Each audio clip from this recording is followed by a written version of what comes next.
Hello and welcome back to the Chaos Ball Podcast, another installment of this weekly show where I talk about a team, a baseball team, one Seattle Mariners baseball team. It's another solemn episode like last week. I think I left last week's episode, it came out on Tuesday, on a higher note. I was like, you know what? The Angels are coming to town. They're not very good. And then they play the Dodgers. And, well, the Dodgers, they're good. But I was like, I think they're going to play better. They've had a tough start to September. And I was wrong. They actually did not. They played... Actually, it's weird. I don't know.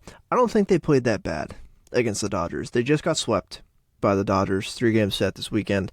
The Angels, they did beat in the series. Took 2 of 3. Would have been nice to sweep them, and definitely could have swept them for certain, but they chose not to.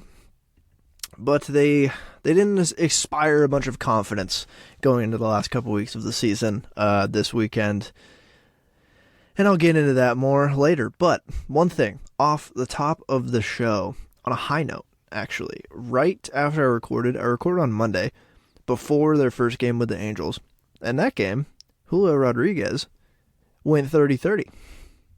It was hours after I recorded, he became the 44th member of the 30-30 club. He did it in a amazing, awesome way. Took a crazy low pitch out to dead center to, tie the game for the Seattle Mariners late against the Angels. It was all for naught because they went on to lose, so pretty deflating after a really big high of him completing a 30-30 season in such a dramatic fashion. But really, that game was so frustrating. That is the takeaway. That everyone in the bullpen was used, and Justin Topa actually gave up some runs. Thornton was put in, gave up more runs. And they ended up losing this game in the 11th inning after tying it up on that Julio dinger in the 10th. Give up 3 runs in the 11th and lose in a deflating way after just tying the ball game the inning before. And correct me if I'm wrong, if you've heard that before. That's happened numerous times this season. Where I'm thinking of the Colton Longren slam in Minnesota, that they went on to lose that game. There's been a couple moments this year where the Mariners decide late game, hey, let's let chaos take the wheel, and let's put every fan on a roller coaster ride, and then the roller coaster ends up in the pit of a volcano. That is what they've done a couple times this year. It's been pretty infuriating, but they lose that game to the Angels, and then in a very uneventful second game, they went 8-0, and then they went 3-2 to complete the series win over the Angels. I don't have much else to say about that besides the Angels are a crazy clown franchise. But the story here, what I wanted to note, Julio 30-30, he's special. A 30-30 season is not something to put your nose up at. While these new rules have allowed more steals and the ball is a little bit more lively these days, not as lively as like 2019, but still fairly lively. But there's only 44 guys who've ever done that, and that's special. I'm sure we'll see it tick up slightly more in the coming years with the stolen base numbers going up, but it's still a very, very special achievement. And he's the only the second Mariner to ever join the 30-30 club, and he joins Alex Rodriguez in the 30-30 club. And it was honestly surprising to me. When you look at the 30-30 club, there's a lot of guys you'd expect on here, but there's a lot of people who are not on this list, and I don't want to get into who isn't on the list from the broader MLB, but Mariners-wise, I'm surprised that Juan Ken Griffey Jr. never got a 30-30 season. I think he topped out, I looked last when this happened, I think he topped out at like 25 steals in a season. I'm just surprised he never got up to 30 during his peak, because he was definitely hitting more than 30 home runs during his peak, that's for sure. And then Mike Cameron as well. Mike Cameron, I know he was a 2020 club member, which in and of itself is also mad impressive. But I'm very surprised Mike Cameron never nudged up to 30-30, because I know he had 30 home run or 30 steal seasons. I don't think he ever got to 30 home runs. I'm looking now. He got to 30 home runs with the Mets in 2004 with 22 steals. The Mariners, he got 25 home runs, 34 steals, 25 home runs, 31 steals, 21 home runs, 38 steals, 19 home runs, 24 steals. Yeah, he was flirting with it. But he's a 2020 guy, and that's impressive too. So shout out to Mike Cameron. I was surprised at how neither of those guys never did it. A-Rod, I knew did that because he had a crazy 98 season.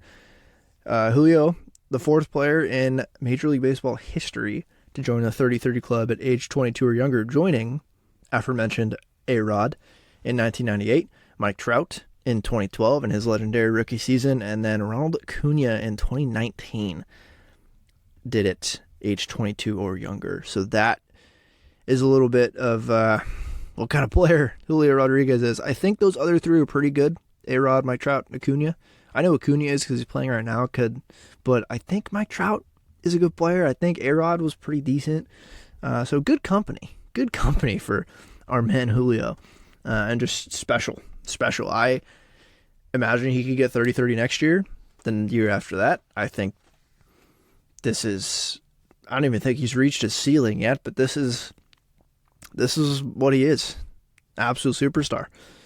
So that was the good news. Some of the good news from this week.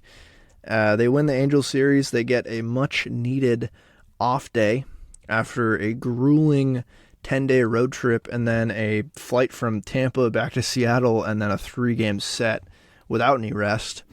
And yet, they still looked so tired this weekend. I think it's just September ball, and I feel like they were playing out of their goddamn minds in August. But it's not an excuse for how they played. They get swept by the Dodgers, and today should have been winnable. The first two were aggressively winnable baseball games. Today's, I didn't watch every out of today's game, but they just clinched the division, the Dodgers did, and so Mookie wasn't in the lineup, Freddie wasn't in the lineup today, and we had Logan on the bump for Shelby Miller, and they lose 6-1 in a game that they should win. They should win that game, and they come out and lay an egg. They get one run on a JPRBI, and just Austin Barnes hit a home run today. Logan gave up a home run to Austin Barnes. I mean, come on. There's been cracks in the pitching staff showing the past few weeks. Kirby has not been very sharp the past 4 or 5 starts. This was the first Logan start that made me bat an eye because of how poor the Dodgers lineup was, and he gets lit up minorly against this bad lineup. Just not super encouraging. Colton Wong in an RBI single today. So they lose today, and they lost Friday and Saturday 6-3 and 6-2. Just the games were winnable, and I tweeted this. It's death by 1,000 cuts versus this Dodgers team. This was emblematic of the organizations, I feel like. The Mariners were close. They didn't play terribly. They actually played pretty well. I don't even think they played that bad in the first 2 games. Today was bad. But I don't even think they played bad. I mean, they had, on Friday, they put up 3 runs. They had 11 hits on it. They should probably put some more runs on the board, but they had 11 hits.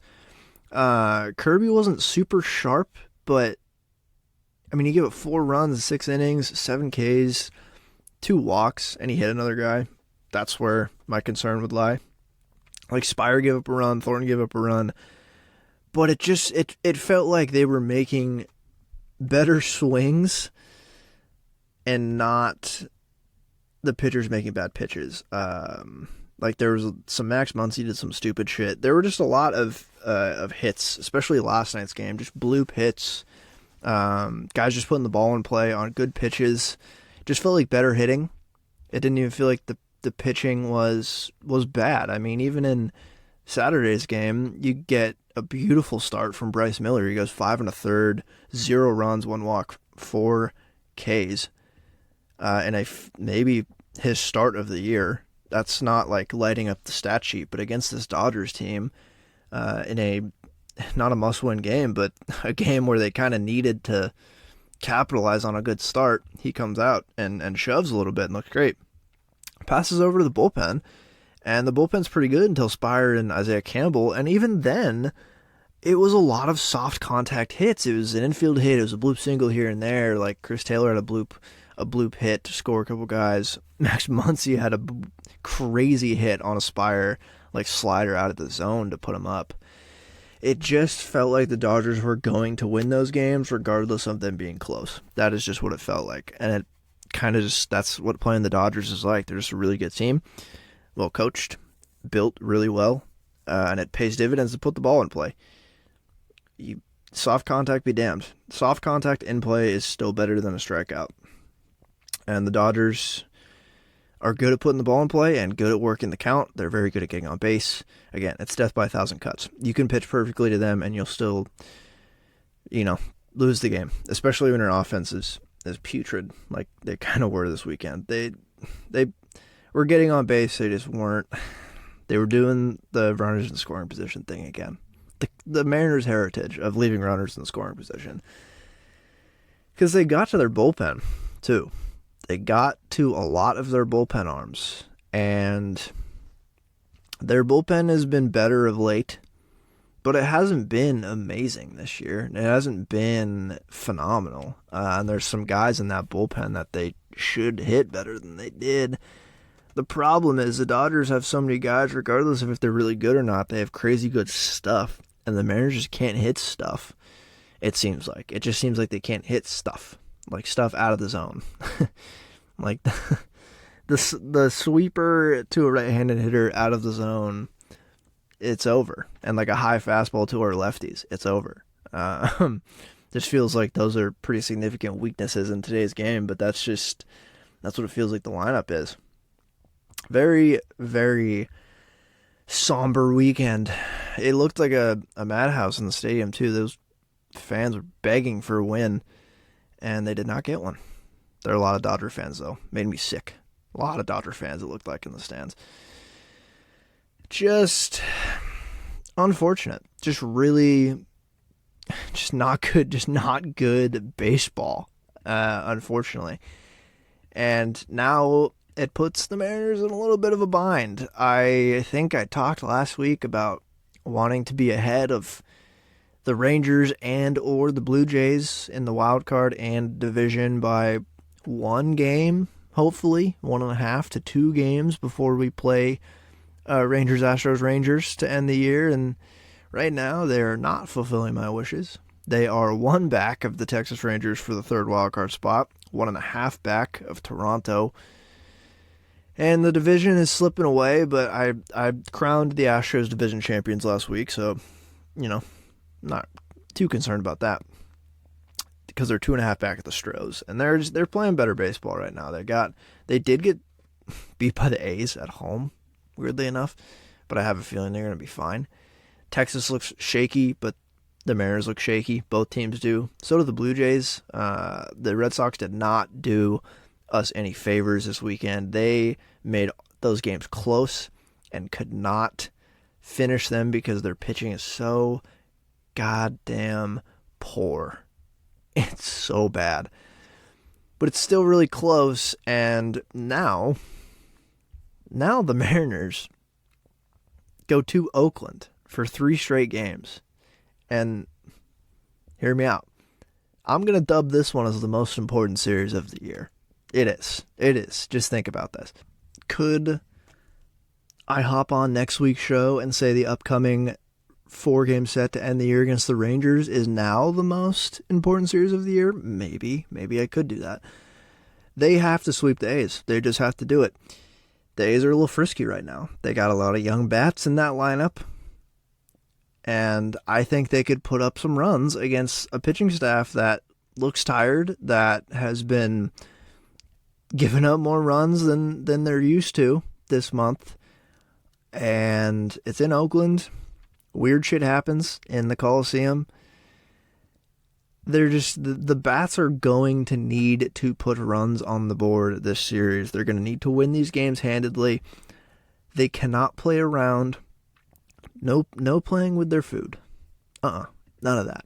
They have to sweep these A's. They simply have to. You need to go into the Rangers, Rangers ending the year with momentum and hopefully at least tied with the Rangers or ahead of the Rangers. It is just what needs to happen. And if they don't sweep the A's, it's over. No, I'm just kidding. And it's the most important series of the year, not only because the Mariners are playing the A's and need to sweep the A's, not only because the Mariners need to get the job done, but taking a look at the Rangers' schedule and the Blue Jays' schedule. The Blue Jays just swept the Red Sox at home in the second wildcard spot now. They have an off day when this show comes out on Monday, and then they play the Yankees for a 3-game set. And now the Yankees are not very good. So they play a not very good team with a, 1.5 game lead of the Mariners? So they could potentially sweep. And the Rangers, coinciding with the Mariners A's series, they are at home against the Red Sox. Another team from the AL East that's in last. That is not very good. We just saw them get swept by the Blue Jays. So the Mariners are playing the A's. They're comfortably playing the worst team of those 3 opponents. They need to sweep because the Rangers and the Blue Jays, they're playing inferior teams as well. All 3 of these teams, separated by 1.5 games right now, are playing teams they should beat at least 2 out of 3. The Mariners got to sweep. They have to sweep the A's. They simply have to do it. It's crazy, and then I was looking at the schedule. So obviously, the last 3 series of the year are mega uber important. That will quite literally decide the division. The Rangers' remaining schedule: Red Sox, Mariners, Angels, Mariners. Very AL Westy. The Blue Jays' remaining schedule is Yankees for 3, Rays for 3, both on the road, and then they go home to end the year. Yankees for 3 and Rays for 3. They get Yankees, Rays at home and away to end the year. And that is big for the wild card. The Rays will likely still be vying for the division. They will have clinched the postseason already, but they're going to want to win the division over the Orioles. And right now, that division is separated by 2 games. Baltimore had a great series against the Rays in Baltimore, but not out of the realm of possibility that the Rays could still win that division. They're going to want to. They're going to be pushing. And so that's tough for the Jays to have to play them 6 times down the stretch. And the Yankees 6 times. Because I guess it's still the Yankees. I mean, they're not very good, but it's not like a basement-dwelling team. They're merely slightly below average. So it's crucial. It's crucial. I mean, every game, saying a game in late September and a playoff push is crucial is obvious. They're all crucial. But they're going to have to handle their business down in Oakland. And that is what I have to say on that. And I couldn't believe the Blue Jays schedule at the end of the year. That is bonkers.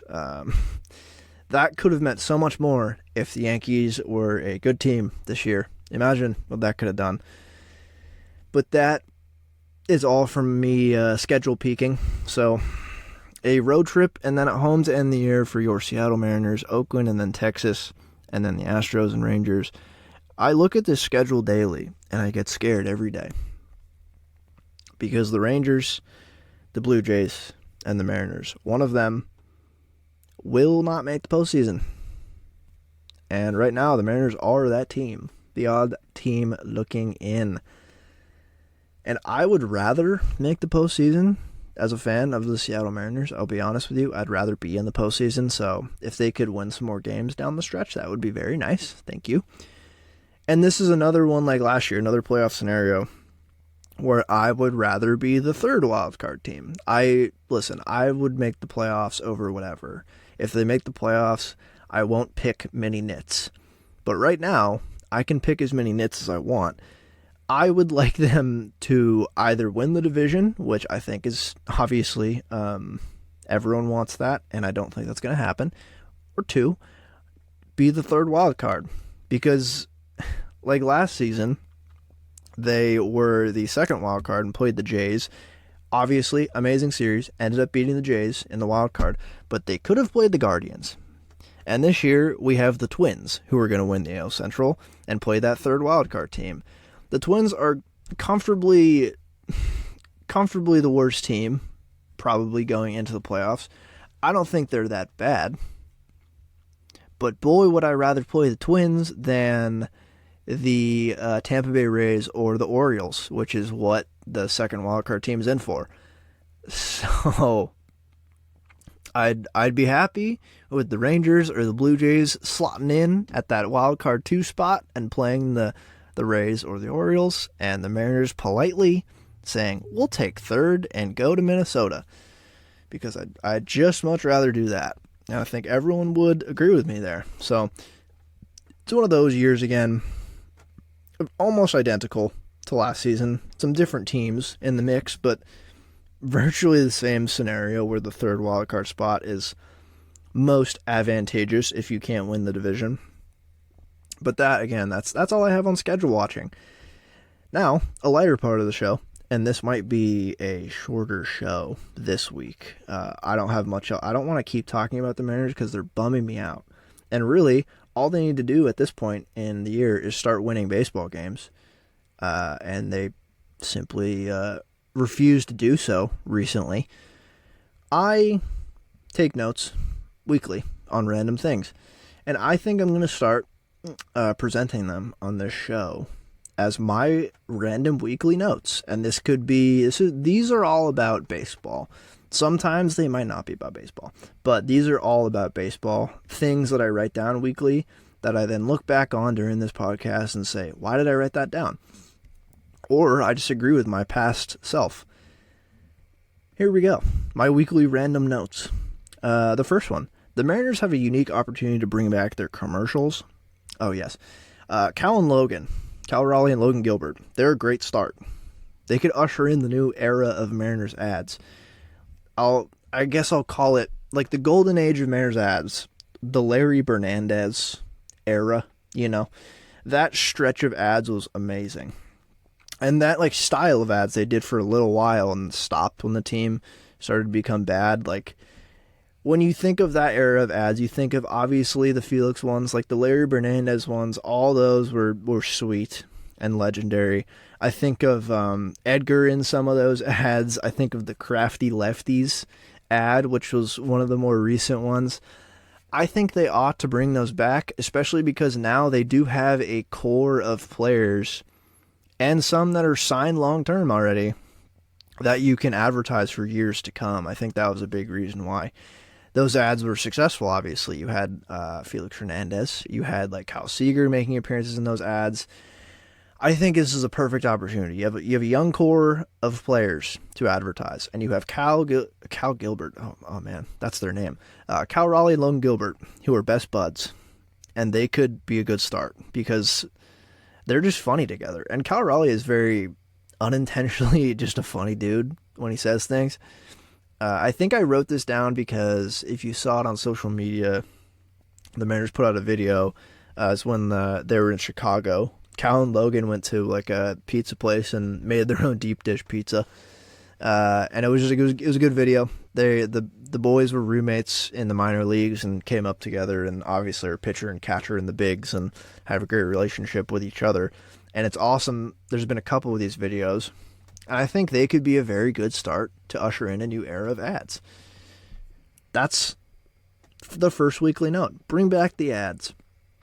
My second note, Luis Trens. He's back with the team, and this made me think that the MLB, not the MLB, just MLB, should organize a ping pong tournament during the All-Star break. If you don't know, Luis Trens is a legendary ping pong player.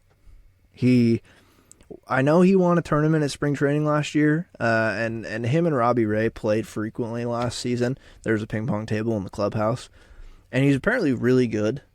And I'd love to see what other good ping pong players there are in the league. I feel like this all will, if it ever happened, like Mookie Betts would win it because he's good at every sport. Like, it wouldn't surprise me if we heard a tweet during the All-Star break that was like, and Mookie Betts is actually a really good ping pong player. He's an elite ping pong player, much like he is an elite bowler and can dunk a basketball and run a crisp route and has good hands in football. I think that'd be fun. A ping pong tournament. I just want to see baseball players playing in other sports that aren't baseball, but not like football or anything, like more ping pong oriented stuff like that. Get water polo, random sports. Put baseball players in there and see how they do. I think it'd be fun. My third note: Ty France foot race with kid who runs bases before a game. Okay, this makes sense why I wrote this down. Ty France and base running was a big topic this week in Mariners baseball, and he's so slow. And Manny Acta continues to send him to the plate, and I just don't. I get it. They're aggressive, and I feel like Manny knows how slow Ty is, but I don't know if he really does. It seems like he doesn't. He sends him to the plate so often on plays where he's going to get out. He was thrown out at home this week, and there was another play where he probably should have been thrown out, but narrowly avoided the tag, and a good slide, actually. But I think a Ty France foot race with a child. And I'm thinking they have a kid run the bases before the game. I'm assuming they still do that, steal a base or whatever, or they have them come from like the bullpen and steal second base. I want Ty France to race one of these children. I want to see how slow he really is. And then that also made me think the promo that the Reds do, like the race against the Flash, where the guy some person races against the Flash who is in some suit where you can't see his face. And apparently he was like a D3 runner, like sprinter or long distance runner or something. They let the fan who's running against the Flash, I think it's, or the Freeze. Is it the Freeze? It might be the Freeze. They run against the sprinter, whatever his name is. And the sprinter lets them have, I don't know, it lets them get to like right center almost before starting, and usually beats the person. I would like to see Ty France participate in that. So maybe next year, if he's on the team and the Mariners go to Atlanta before the game, I'd love to see that happen. I just want to see Ty France in a foot race. Maybe just clock his 40 time. Just send him to the combine, actually, the NFL combine. I think that would actually make sense. Kyle Raleigh. Another note. Kyle Raleigh's face is made for making an error. Oh, yes. So I think I've talked about this, and everyone kind of knows. He's so somber when he does anything on the baseball field. He's a resting somber face. Like, he always looks... It's not sadness. Like, somber's... I don't know if that's the perfect word to describe it. He more looks like you made a slight comment about his weight, and he just kind of took offense to it. He's not super upset, but he's like, oh, oh. He made an error this week, a throwing error, and when they panned to his face, I was like, holy shit, that's it. Like, that is, like, the face. He's, like, kind of upset with himself, but not super outwardly, still very, like, inward, but you can tell he's a little upset, like, slightly, and a little sad. I think it's the perfect face. I think his face was made for making errors. The thing is, most of the time when we see this face is when he takes the catcher's gear off, and when he takes the catcher's gear off, he generally is making a good play. So... it's so funny. It's the same face every time. Resting somber face. He made an error, and I pointed at the screen like that meme from Once Upon a Time in Hollywood when Brad Pitt points at the screen. I'm like, holy shit, that's the face. It's so appropriate for when he makes an error. It makes so much sense. He's just perpetually waiting to make an error so he can look sad. Next note. The Angels are the best reality TV show. boy, did a lot of stuff come out about the Angels this week. Good Lord. Every Sam Blum, and if you don't know, he's Angels beat writer, he's gone mega viral this year just by tweeting news about the Angels. He's just doing his job, and he's going viral because of how incompetent the Angels are. He's doing a great job. Every tweet of his is a new glimpse into what a franchise the Angels are. This week, multiple things happened in succession. Anthony Rendon, it was revealed, he has a fractured tibia. He's had it for weeks, and the team has not announced it. It's crazy. What?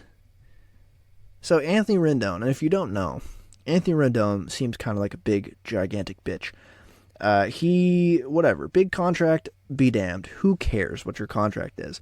Every time the press has asked him, because he's not playing, because he's, quote, hurt, and nobody knows exactly what is hurt. He's had so many injury troubles the past few years, it could be anything. And now we've learned it's the fractured tibia. But prior to this, it was just like, he would say nothing to the media and just leave. The best one was last week when he was like, no hablo inglés, and then he just walked out. That's the shit he does with the media, because he's just like, nope, I'm not playing. He's not giving you the cookie cutter answer where he's like, I'm just working my way back, feeling better every day. Like, you hear that all the time for baseball players. Whether it's bullshit or not, that is kind of what you hear. That's the boilerplate. I'm hurt, not on the IL really, just kind of, I'm working my way back, feeling better, feeling healthier. I feel like I'm going to get back out there soon. No, he's just like, nope, I'm not playing, and I'm not going to tell you why. So, fuck you, media.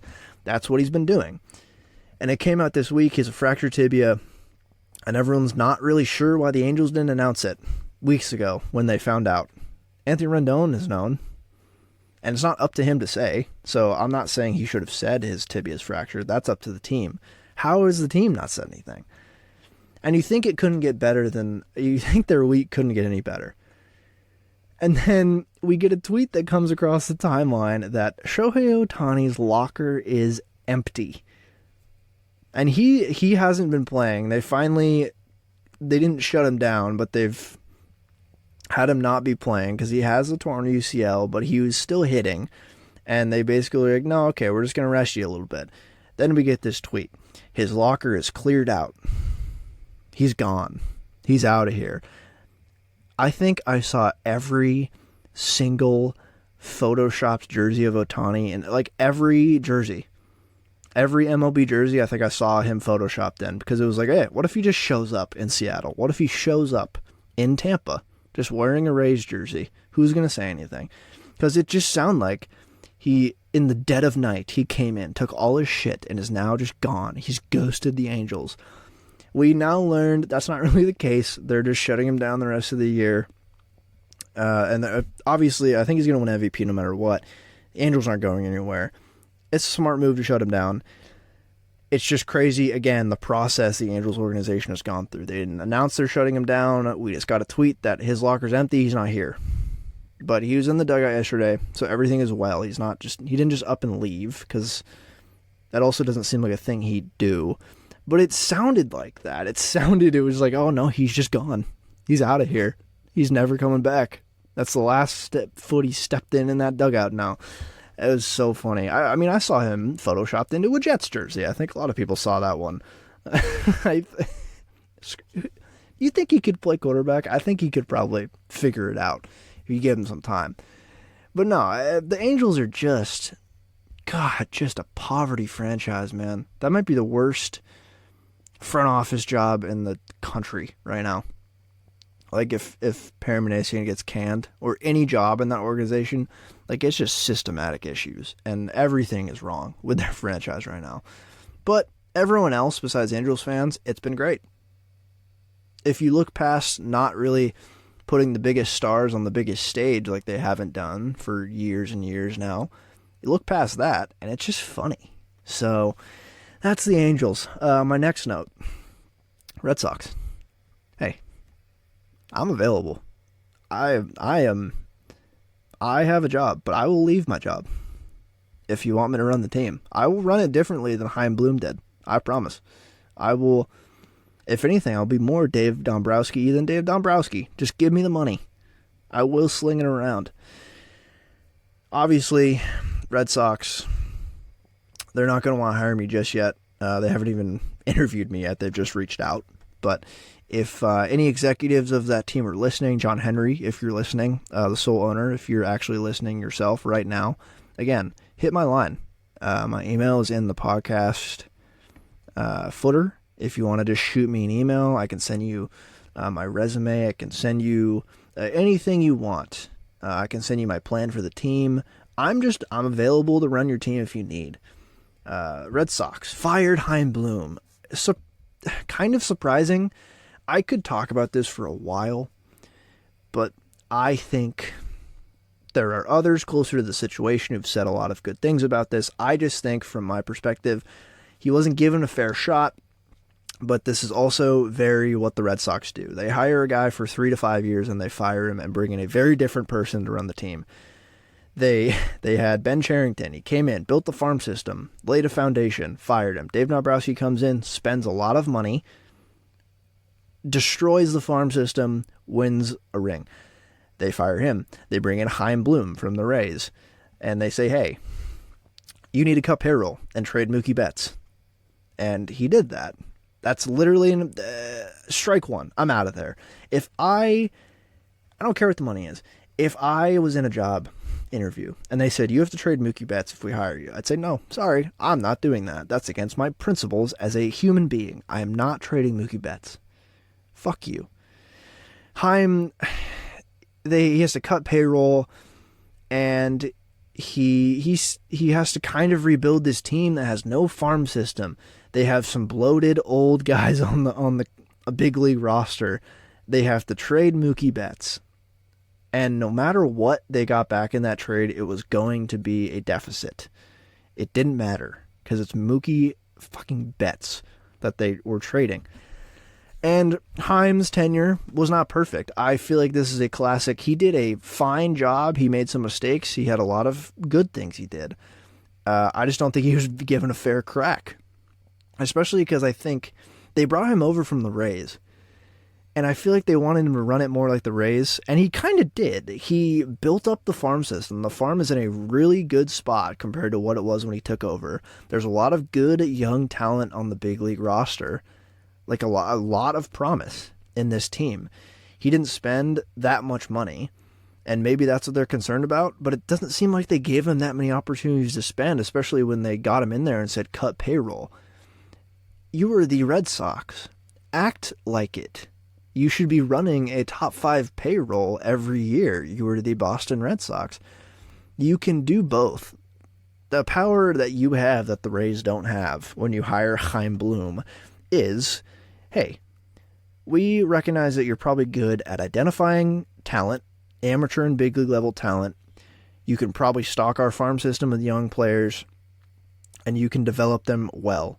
And you can lay a good foundation for signing free agents and all of that jazz that comes with building a championship team after laying a good young foundation. And he's laid that young foundation. And he did sign some guys. I mean, the Trevor Story signing hasn't worked out that much. He should have signed Xander and didn't.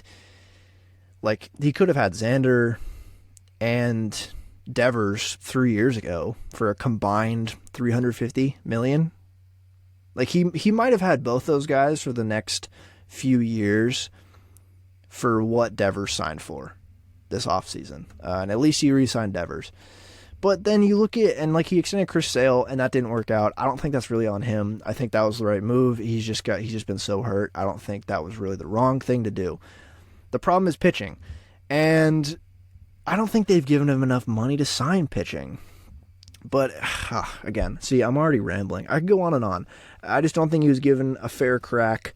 I think they got to be more Red Soxy if they want to win. But now that job is super attractive, which, hello, that's why I want the job. There are young, controllable hitters on that team that are good. And the farm system, hitter-wise, took a big step this year. The pitching is leaves a little bit to be desired, but they're the freaking Red Sox who've been below the luxury tax. So they are going to spend on pitching probably, and they should.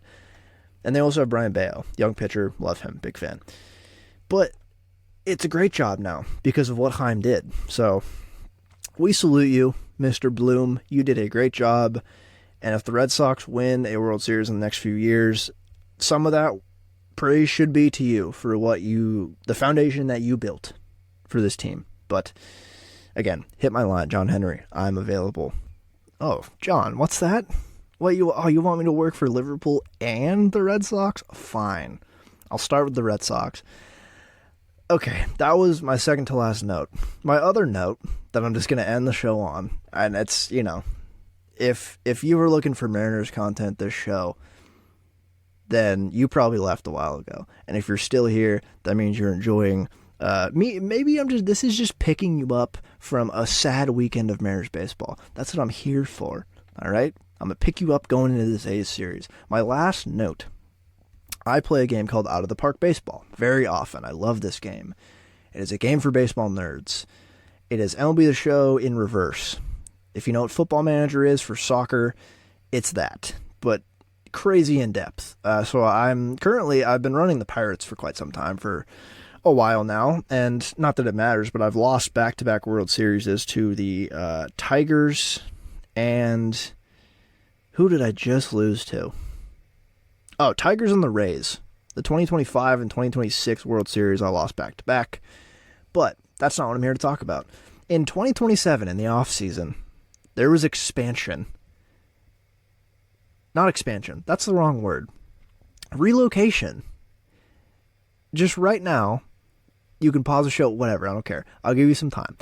Who do you think of any teams in 2027, going into the 2027 offseason, what team do you think would relocate and to where?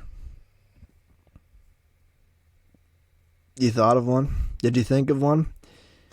Well, if you thought it was the Kansas City Royals, then congratulations, because the Kansas City Royals have moved and been relocated to Jacksonville. There is a new team in town in the AL Central. And what's their name? The Jacksonville Thunder Bears. I love it. The Thunder Bears? That's phenomenal. That's a crazy name. But Kansas City to Jacksonville. So a new owner bought them and moved them to Jacksonville in my Out of the Park sim. I couldn't believe it. Out of all the teams to relocate, the Royals? They somewhat continued on their current path into 2027. They hadn't done a whole lot in the 4 extra years after this real life season. And I guess so. It's just tough. There's a rich history of baseball in Kansas City. I don't ever see the Royals moving because of the rich history of baseball in that city. I mean, I think the first baseball team, it might not have been the first, but the Monarchs, the Kansas City Monarchs, the Negro League team, one of the, if not the most famous Negro League team ever, had a crazy run in the 40s, absolute powerhouse with like Satchel Paige, Buck O'Neil, Jackie Robinson played on that team. But they also had the Kansas City Athletics for like 15 years in, I think, the 50s to the 60s, and then I think it was 69 expansion to the Royals. And that is one of the older new teams, I'll say. Like, of the 1900s teams that are still around, that's a fairly old team. Older than the Mariners, older than a lot of teams. And they have now been moved to Jacksonville and are called the Thunder Bears. I gotta say, Thunder Bears is an elite mascot name. They hit it out of the park with that one. No, just phenomenal. I played a sim in that game, and I moved a team to Vegas. Not even moved, just expanded. The Las Vegas, what do they name them? I think I named them the Gamblers. I think they're the Vegas Gamblers. But that game's awesome. You can do whatever you want. I just couldn't believe the Royals moved to Jacksonville and are called the Thunder Bears now. And now I kind of hope the Thunder Bears become a real team. For the people of Kansas City, the baseball fans, I hope that baseball team is not moved out of there. But now, with expansion coming, I hope Jacksonville gets a team, and I will suggest the Thunder Bears if they do. So, That is all. That's the end of my kind of new segment, My Wear, random weekly notes. I'm going to bring that back every week depending on how many notes I have, because I write down a lot of random stuff week to week, and then I forget that I wrote it down. And I'm going to try to just say this stuff on the pod because I think it's entertaining and I like talking about it. But I already talked about the Mariners and the schedule and the standings. We know what's at stake this week. The most important series of the year, the Oakland Athletics. We know how important this is. And then we get Armageddon after that. So let's hope they sweep the series. This will be coming out the Monday before the A's series starts. So let's just freaking hope they take care of business and go into the next podcast, I don't know, in a playoff spot. Is that too much to ask? I hope not. But thank you all for listening this far. Greatly appreciated. Obviously, you always hear this. Rate and review if you like the show. If you can review anonymously if you want, just review. You can write whatever you want. You can write a novella in your review. Write whatever, and I will read it because that would hype me up. Or just recommend the show to your friends. If you have other Mariners fans, do it. Do it. Legally, you have to do this now. But thank you. Much appreciated. Have a good rest of your week. And, of course, go Mariners.